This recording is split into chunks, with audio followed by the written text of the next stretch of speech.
வணக்கம் ஃப்ரெண்ட்ஸ். இந்த வீடியோ பார்க்க போகிறது 30/12/2020 நடந்த ஆர்ஆர்பி என்டிபிசி எக்ஸாமுடைய ஷிஃப்ட் 2 கொஸ்டின் ஜிகே ஒன்லைனில் தான் பார்க்க போகிறோம். அவங்க டைரெக்டாக கொஸ்டினுக்குள்ளே போயிடலாம். ஃபஸ்ட் கொஸ்டின் பார்த்தீங்கன்னா, when was Swachh Bharat mission launched? Swachh Bharat திட்டம் வந்து எப்போ கொண்டு வரப்பட்டதுன்னா 2 அக்டோபர் 2024 தான் கொண்டு வரப்பட்டது. இது வந்து ஒரு ஓப்பன் டெஃபிகேஷன் ஃப்ரீ. இது வந்து ஒரு சுகாதாரம் சம்பந்தமான ஒரு திட்டம். இது வந்து இந்தியாவை வந்து திறந்த வழி கழிப்பிடம் இல்லாமல் வந்து உருவாக்கக்கூடிய திட்டம் தான் வந்து ஓப்பன் டெஃபிகேஷன் ஃப்ரீ ஸ்டேட்டை வந்து இந்தியாவை டிக்ளேர் பண்ணக்கூடிய ஒரு திட்டம் தான் வந்து இந்த ஸ்வச் பாரத் திட்டம். அடுத்து எந்த வருஷம் வந்து தாஜ்மஹால் காம்ப்ளெக்ஸ் வந்து கட்ட ஆரம்பிக்கப்பட்டதுன்னு பார்த்தீங்கன்னா 1632 தான் வந்து கட்ட ஆரம்பிக்கப்பட்டது. இது வந்து யாரால் கட்டப்பட்டதுன்னு பார்த்தீங்கன்னா ஷாஜகான். சரிங்களா, ஷாஜகான் யாரோட நினைவாக கட்டப்பட்டது பார்த்தீங்கன்னா அவருடைய மனைவி மும்தாஸ் பேகம் அவங்களுடைய நினைவாக தான் வந்து கட்டப்பட்டது. இதனுடைய தாஜ்மஹாலுடைய ஆர்கிடெக்ட் சரிங்களா, இது கேட்பாங்கப்பா. இதை கட்டட வடிவமைப்பாளர் பேர் என்னன்னா உஸ்தாத் அகமது லகோரி. இது வந்து கேட்பாங்கப்பா சரிங்களா. இது வந்து எப்போ கட்டி முடிக்கப்பட்டது அப்படின்னு பார்த்தீங்கன்னா 1632 வந்து கட்டப்பட்டது வந்து 1653 வந்து கட்டி முடிக்கப்பட்டது சரிங்களா. அடுத்து which is India's newest nuclear power plant? இந்தியாவுடைய தற்போது இருக்கக்கூடிய புதிய அணுசக்தி மின் நிலையம் எதுன்னு பார்த்தீங்கன்னா கூடங்குளம் நியூக்ளியர் பவர் பிளான்ட் தான். இது எங்கே இருக்குன்னா தமிழ்நாட்டில் உள்ள திருநெல்வேலி டிஸ்ட்ரிக்டில் தான் வந்து கூடங்குளம் வந்து அமைஞ்சிருக்கு. இது வந்து எப்போ உருவாக்கப்பட்டது பார்த்தீங்கன்னா 2002 வந்து ஆரம்பிக்கப்பட்டது சரிங்களா. இதோட கன்ஸ்ட்ரக்ஷன் வந்து 2002 வந்து ஆரம்பிக்கப்பட்டது. அதே நேரத்தில் இதோட ஆப்ரேஷன் சரிங்களா, இது வந்து இந்த கூடங்குளம் நியூக்ளியர் அணுமின் நிலையம் செயல்பாட்டுக்கு வந்தது எப்போ பார்த்தீங்கன்னா 2013 சரிங்களா. இந்தியாவுடைய ஃபர்ஸ்ட் நியூக்ளியர் பவர் பிளான்ட் 1969 தாராப்பூரில் வந்து மும்பையினுடைய தாராப்பூரில் வந்து கொண்டு வரப்பட்டது சரிங்களா. தாராப்பூர் ஃபர்ஸ்ட். இந்தியாவில் வந்து இப்போதைக்கு மொத்தம் எத்தனை அணுமின் நிலையம் இருக்குது? மொத்தம் வந்து 7 அணுமின் நிலையங்கள் வந்து இருக்குது. அது தமிழ்நாட்டில் மட்டுமே 2. அடுத்து which part of the constitution of India contains fundamental rights of the citizen of India? அதாவது அடிப்படை உரிமைகளை பற்றி குறிப்பிடக்கூடிய பாகம் இந்திய அரசியலமைப்பினுடைய எந்த பாகத்தில் வந்து அடிப்படை உரிமைகள் வந்து இருக்கு பார்த்தீங்கன்னா பார்ட் 3. அடிப்படை உரிமைகள் வந்து எந்த கான்ஸ்டியூஷன் வந்து எடுக்கப்பட்டது பார்த்தீங்கன்னா இஎஸ்ஏ கான்ஸ்டியூஷன் வந்து எடுக்கப்பட்டது. அடிப்படை உரிமைகள் மொத்தம் எத்தனை பார்த்தீங்கன்னா 6. ஆர்டிகல் வந்து எதுன்னு பார்த்தீங்கன்னா ஆர்டிகல் வந்து 12லேருந்து 35 வரைக்கும் இருக்கக்கூடிய பகுதிகள் எல்லாமே வந்து அடிப்படை உரிமைகளை பற்றி குறிப்பிடுது சரிங்களா. இதில் முக்கியமானது என்னன்னா ரைட் டு ஈக்குவலிட்டி ஆர்டிகல் 14லேருந்து 18. அடுத்து ரைட் டு ஃப்ரீடம் சம உரிமை சரிங்களா. சம உரிமை ஆர்டிகல் 14லேருந்து 18. அதுக்கடுத்து சுதந்திர உரிமை வந்து ஆர்டிகல் 19லேருந்து 22. அடுத்து ரைட் அகேன்ஸ்ட் எக்ஸ்ப்ளாய்டேஷன் அதாவது சுரண்டலுக்கு எதிரான உரிமை வந்து ஆர்டிகல் 23லேருந்து 24. அடுத்து மத உரிமை ஃப்ரீடம் ஆஃப் ரிலீஜியன் சரிங்களா, அது வந்து எங்கே பார்த்தீங்கன்னா ஆர்டிகல் 25லேருந்து 28. அடுத்து கல்ச்சுரல் அண்ட் எஜுகேஷனல் ரைட்ஸ் கலாச்சாரம் மற்றும் கல்வி சம்பந்தமான உரிமைகள் வந்து ஆர்டிகல் 29லேருந்து 30 வரைக்கும் இருக்குது. அடுத்து ரைட் டு கான்ஸ்டியூஷனல் ரெமடிஸ் அரசியல் நெறிமுறைக்குட்பட்டு தீர்வு காணும் முறை வந்து ஆர்டிகல் 32லேருந்து குறிப்பிடப்படுது. அது ரொம்ப ரொம்ப இம்பார்ட்டன்ட். அடுத்து மொத்தம் வந்து 6 உரிமைகள் சரிங்களா. அடுத்து which of the following is the classical dance form of எஸ்ட்ரேல் ஆந்திரப்பிரதேசனுடைய கிளாசிக்கல் டான்ஸ் ஃபார்ம் எது பார்த்தீங்கன்னா குச்சிப்பிடி. தமிழ்நாட்டுக்கு வந்து யாரும் பார்த்தீங்கன்னா தமிழ்நாட்டுக்கு வந்து பரதநாட்டியம். அடுத்ததான் வந்து கேரளாவில் வந்து 2 இருக்குது. ஒன்று வந்து மோகினி ஆட்டம், இன்னொன்று வந்து கத்தகளி. அடுத்ததாக வந்து ஆந்திராவில் குச்சிப்பிடியா. அடுத்து வந்து நம்ம வடகிழக்கு மாநிலங்கள் சரிங்களா, நார்த் ஸ்டேட்டுக்கு வந்து கதக் சரிங்களா. அடுத்து கொள்ளேரி லேக் வந்து எங்கே அமைஞ்சிருக்கு சொல்லி கேட்குறாங்க. கொள்ளேரி லேக் வந்து ஆந்திர பிரதேசத்தில் அமைஞ்சிருக்கு. அடுத்தது வந்து இந்தியாவுடைய மிக முக்கியமான நன்னீர் ஏரி உலார் லேக் சரிங்களா. மிகப்பெரிய நன்னீர் ஏரி இந்தியாவுடைய மிகப்பெரிய நன்னீர் ஏரி எங்கே இருக்குது பார்த்தீங்கன்னா ஜம்மு அண்ட் காஷ்மீரில் இருக்குது சரிங்களா. அடுத்து இந்தியாவுடைய மிகப்பெரிய பிராக்டிஸ் வாட்டர் அதாவது உப்பு நீர் ஏரி பார்த்தீங்கன்னா அது வந்து சிலிக்கா லேக் வந்து எங்கே இருக்குன்னு பார்த்தீங்கன்னா அது வந்து நம்மளுடைய ஒடிசா மாநிலத்தில் வந்து இருக்குது சரிங்களா, ஒடிசா மாநிலத்தில். அடுத்த in which year was Beti Bachao Yojana was launched? பெண் குழந்தைகளை படிக்க வைப்போம், பெண் குழந்தைகளை பாதுகாப்புன்ற திட்டம் வந்து எந்த ஆண்டு தொடங்கப்பட்டதுன்னா 2015 வந்து தொடங்கப்பட்டது. அடுத்ததாக who launch the golden quadrilateral project சரிங்களா. தங்க நாற்கர சாலை திட்டத்தை வந்து கொண்டு வந்தவர் யாருன்னு பார்த்தீங்கன்னா அடல் பிகாரி வாஜ்பாய். இந்த தங்க நாற்கர திட்டம் வந்து இந்தியாவோட முக்கிய நகரங்களான நியூ டெல்லி சரிங்களா, நியூ டெல்லி, கொல்கத்தா, அடுத்ததாக சென்னை, அடுத்து மும்பை.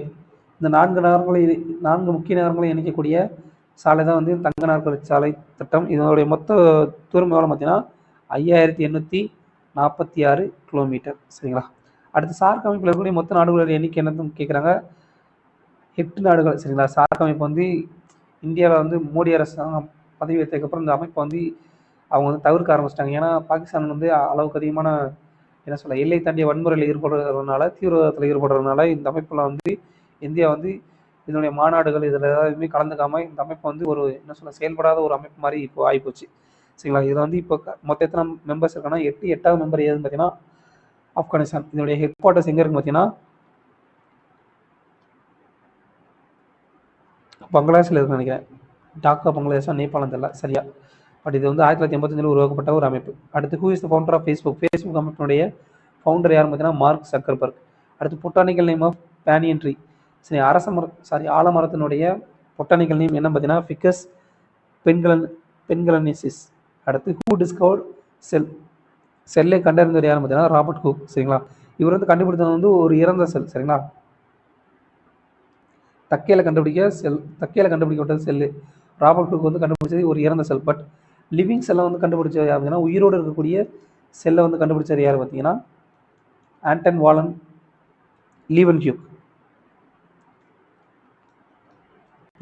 இதன்றவர் தான் உயிரோடு இருக்க செல்லை கண்டுபிடிச்சாரு அப்படின்னா ஆண்டன் வாலன் லீவன்ஹியூக். சரிங்களா. இவர் தான் வந்து உயிரோடு இருக்கிற செல்லை வந்து கண்டுபிடிச்சாரு. மனித உடலில் இருக்கக்கூடிய மிகப்பெரிய செல் எதுன்னு பார்த்தீங்கன்னா மனித உடலில் இருக்கக்கூடிய மிகப்பெரிய செல் வந்து ஃபீமேல் ஓவம். சரிங்களா. அதாவது பெண்ணுடைய கருமுட்டை தான் வந்து மனித உடலில் இருக்கக்கூடிய மிகப்பெரிய செல்லு. அதே மனித உடலில் இருக்கக்கூடிய மிகச்சிறிய செல் என்ன பார்த்தீங்கன்னா ஸ்பெர்ம், ஆணினுடைய விந்து செல். சரிங்களா. அண்ட செல் வந்து மிகப்பெரிய செல், விந்து செல் வந்து மிகச்சிறிய செல். இதே மிக நீளமான செல் எதுன்னு பார்த்தீங்கன்னா நெர்வு செல். சரிங்களா. மிக நீளமான செல் எதுன்னு பார்த்தீங்கன்னா நெர்வு செல், அதாவது நரம்பு செல் தான் வந்து மனிதனுடைய மிக நீளமான செல். சரிங்களா. அடுத்ததாக செல் தியரி கொண்டு வந்தது யாங்க பார்த்தீங்கன்னா செல் தியரி வந்து ஸ்லைடன் அப்புறம் ஸ்வான். ஸ்லைடன் ஸ்பெல்லிங் தெரில, ஸ்லைடன் அண்ட் ஸ்வான் இவங்க 2 பேரும் தான் வந்து செல் தியரி செல் கொள்கையை வெளியிட்டவங்க. அடுத்ததாக in 1931 who among the following was the president of Indian National Congress. இந்திய தேசிய காங்கிரஸ் அமைப்பினுடைய மாநாட்டுக்கு வந்து 1930 வந்து தலைமையேற்றவர் யாருங்க பார்த்தீங்கன்னா சர்தார் வல்லபாய் பட்டேல் அவங்க தான். சரிங்களா. இவர் வந்து இந்தியாவுடைய பிஸ்மார்க் சொல்லி அழைக்கப்படுறாரு. ஃபஸ்ட்டு 1885 வந்து ஃபஸ்ட்டு இந்தியன் நேஷனல் காங்கிரஸினுடைய மாநாடு நடந்தது. எங்கே நடந்ததுன்னு பார்த்தீங்கன்னா பம்பாயில் வந்து நடந்தது.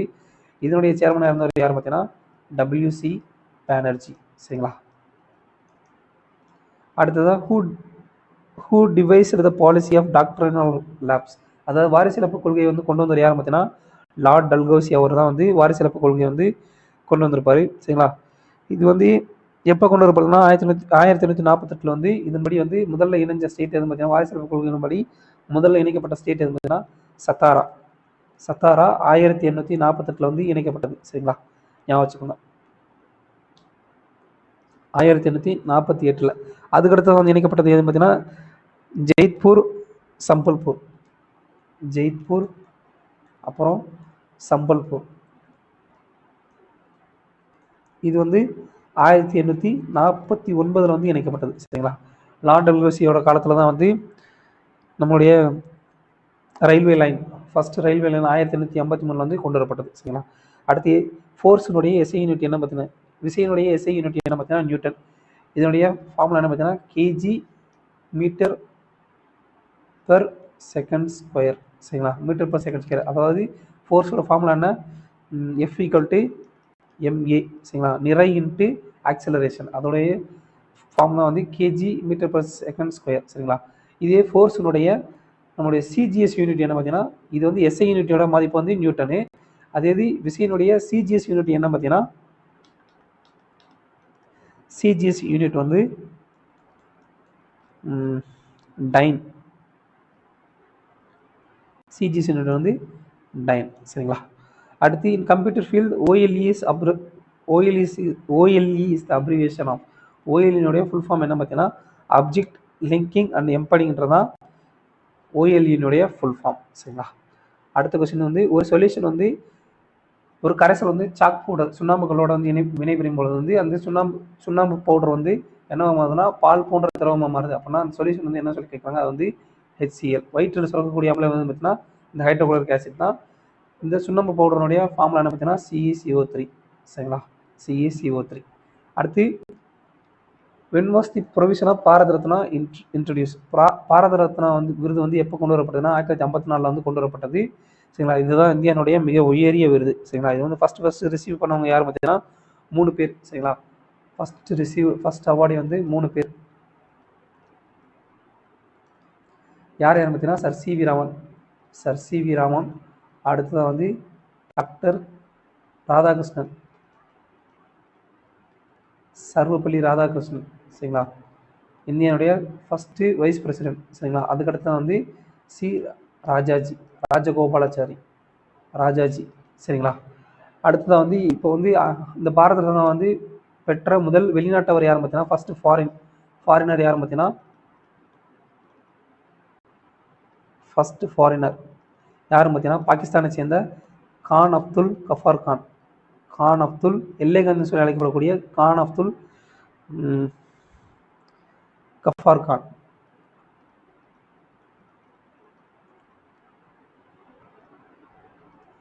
அதே வந்து இறந்ததுக்கு அப்புறம் ஃபர்ஸ்ட் போஸ்ட்மஸ் அவார்டு வந்து யார் வாங்கினாங்க பார்த்தீங்கன்னா நம்மளுடைய லால் பகதூர் சாஸ்திரி. அவர் தான் வந்து இறப்புக்கு அப்புறம் அறிவிக்கப்பட்ட முதல் அவார்டு வந்து யாருக்கு பார்த்தீங்கன்னா லால் பகதூர் சாஸ்திரி அவங்களுக்கு தான் வந்து ஃபர்ஸ்ட் போஸ்ட்மஸ் அவார்டு வந்து கொடுத்துருப்பாங்க. சரிங்களா, அடுத்ததான் வந்து இன் 2020 how many countries of the world have veto power in United Nations Security Council? ஐக்கிய நாடுகள் அவையினுடைய பாதுகாப்பு கவுன்சில் வந்து வீட்டோ பவர் இருக்கக்கூடிய நாடுகள் எதுன்னு பார்த்தீங்கன்னா மொத்தம் 5. சரி, வீட்டோ பவர்ன்றது என்ன அப்படின்னு பார்த்தீங்கன்னா ஐக்கிய அமைப்பில் வந்து அந்த பாதுகாப்பு சபையில் வந்து ஒரு தீர்மானம் கொண்டு வர்றாங்க அப்படின்னா இந்த 5 நாடுகள். சரிங்களா, 5 நாடுகள் யாரும் பார்த்தீங்கன்னா permanent members United Nation security கவுன்சிலுடைய 5 நிரந்தர உறுப்பினர் நாடுகள் இருக்காங்களா, அவங்க நினைச்சாங்கன்னா எல்லா நாடுகளும் சேர்ந்து ஒரு தீர்மானத்தை கொண்டு வந்தாலும் அந்த தீர்மானத்தை நிறைவேற்றினாலும் அதை வந்து இந்த 5 நாடுகள் வந்து ஏதாவது ஒரு நாடு வேணான்னு சொன்னாலும் அந்த தீர்மானம் வந்து நிறைவேற்றப்படாது. அது டிசால்வ் ஆயிரும். அதுதான் வந்து வீட்டோ பவர். சரிங்களா, அந்த 5 நாடுகள் எது பார்த்தீங்கன்னா நம்முடைய USA, UK, ரஷ்யா, பிரான்ஸு, அடுத்து சைனா. அடுத்து when was the Indian National Committee for Space Research formed? இதோட அமைப்போட பேர் என்னன்னா INCOSPAR.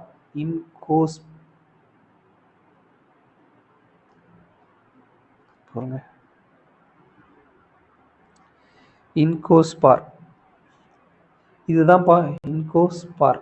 Yes, Indian National Committee for Space Research. சரிங்களா, விண்வெளி ஆராய்ச்சிக்கான இந்திய தேசிய கமிட்டி. இதுதான் வந்து எப்போ உருவாக்கப்படுதுன்னா 1962. இது வந்து இஸ்ரோனுடைய தாய் அமைப்பு எதுன்னு பார்த்தீங்கன்னா இதுதான். இது உருவாக்கியது யார் பார்த்தீங்கன்னா இந்திய விண்வெளி திட்டத்தின் தந்தையான விக்ரம் சாராபாய். இந்திய விண்வெளி திட்டத்தின் தந்தை விக்ரம் சாராபாய் அவர்கள் தான் வந்து இந்த இன்கோஸ்பார்ன்ற அமைப்பை வந்து முதல்ல வந்து உருவாக்கியிருப்பாங்க. இதுக்கப்புறம் வந்து 1969 வந்து இஸ்ரோ அமைப்பு வந்து உருவாக்கப்பட்டிருக்கும். சரிங்களா, இதுக்கு அடுத்து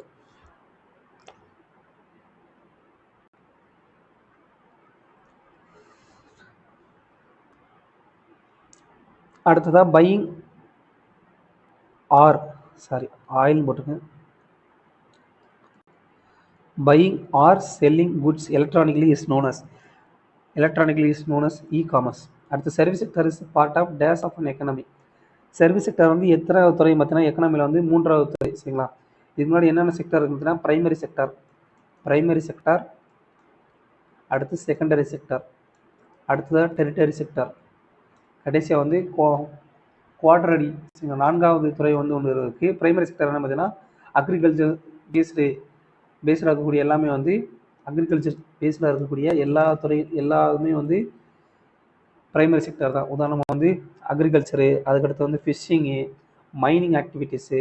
சரிங்களா, மீன் பிடித்தல், அடுத்து வந்து நம்ம சுரங்கம் தோண்டுதல், இதெல்லாமே வந்து பிரைமரி செக்டர்லேருந்து வரும். அடுத்ததான் வந்து செகண்டரி செக்டர் வந்து என்ன பண்ணுவாங்க அப்படின்னா மூலப்பொருள் வந்து உற்பத்தி பொருள் வந்து கொண்டு வருவாங்க.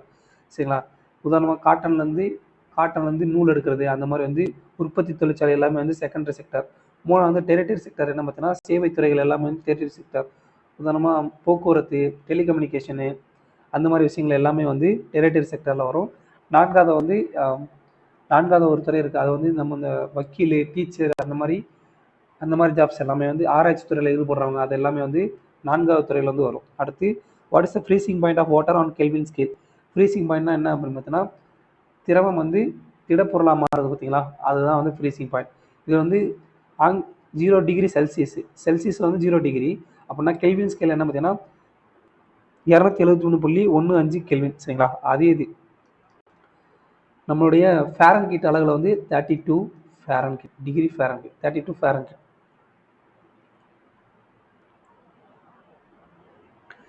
அடுத்த கொஸ்டின் பார்த்தீங்கன்னா, how many cities were selected in 2016 but first batch to be developed as smart cities of India?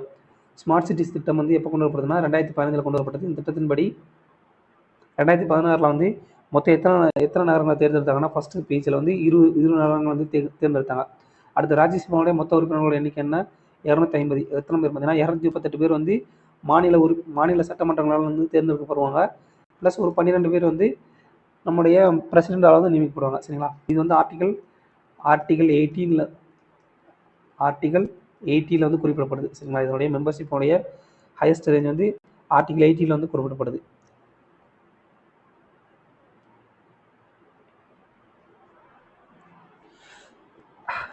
அடுத்ததாக ராஜ்யசபாவுடைய தலைவர் யார் பார்த்தீங்கன்னா, பதவி வழியில் வந்து தலைவர் யார் பார்த்தீங்கன்னா, இந்தியா ராஜ்யசபாவுடைய சேர்மன் யார் பார்த்தீங்கன்னா, நம்மளுடைய வைஸ் பிரசிடென்ட். சரிங்களா, அடுத்து how many categories are the Nobel prize? Nobel prize வந்து எத்தனை கேட்டகரியில் கொடுக்குறாங்கன்னா 6 கேட்டகரியில் கொடுக்குறாங்க. எதுன்னு பார்த்தீங்கன்னா, ஃபிசிக்ஸு, கெமிஸ்ட்ரி, அடுத்து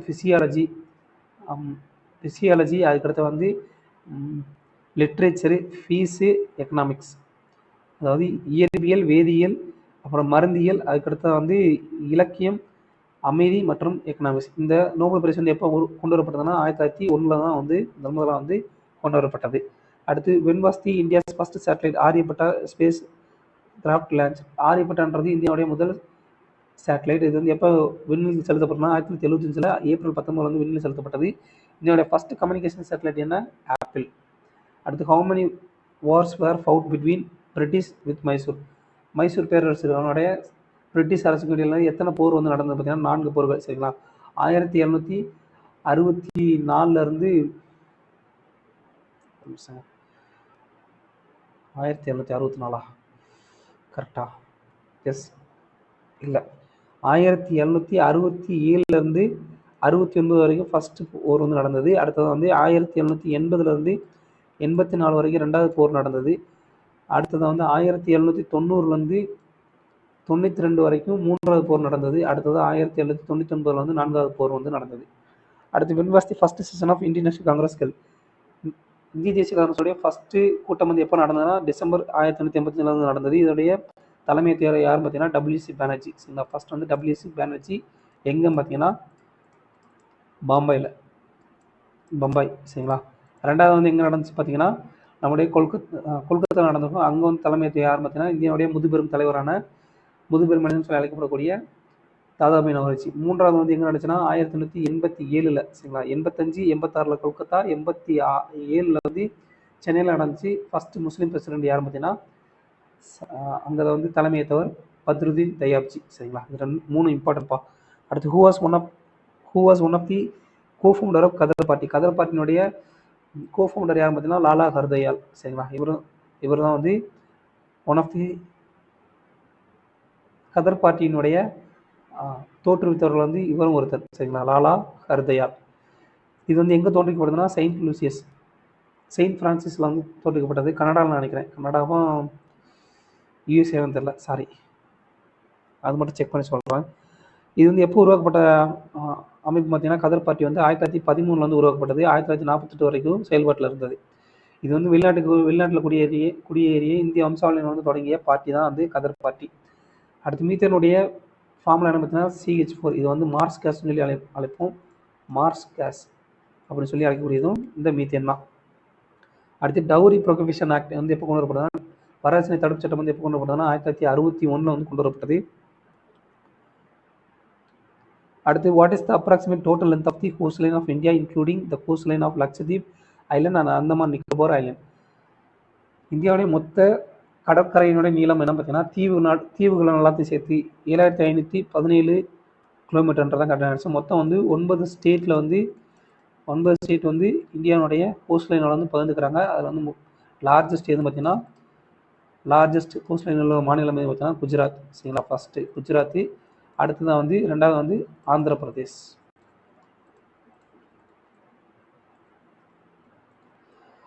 அடுத்ததாக which is the highest literate state of India as per census 2022. 2021 படி சென்சஸ் மக்கள் தொகை கணக்கெடுப்பின்படி இந்தியாவுடைய மிகவும் கல்வியறிவு பெற்ற மாநிலம் பார்த்தீங்கன்னா கேரளா. ரெண்டாவது வந்து எதுன்னு பார்த்தீங்கன்னா லட்சத்தீப் வந்து ஒரு யூனியன் டெரிட்டரி. அடுத்தது வந்து மிசோரம். சரிங்களா, இதுதான் வந்து டாப் 3. சரிங்களா, இது வந்து எத்தனை சென்சஸ் பார்த்தீங்கன்னா 15th சென்சஸ். சரிங்களா, அவ்வளோதான் ஃப்ரெண்ட்ஸ். தேங்க்யூ.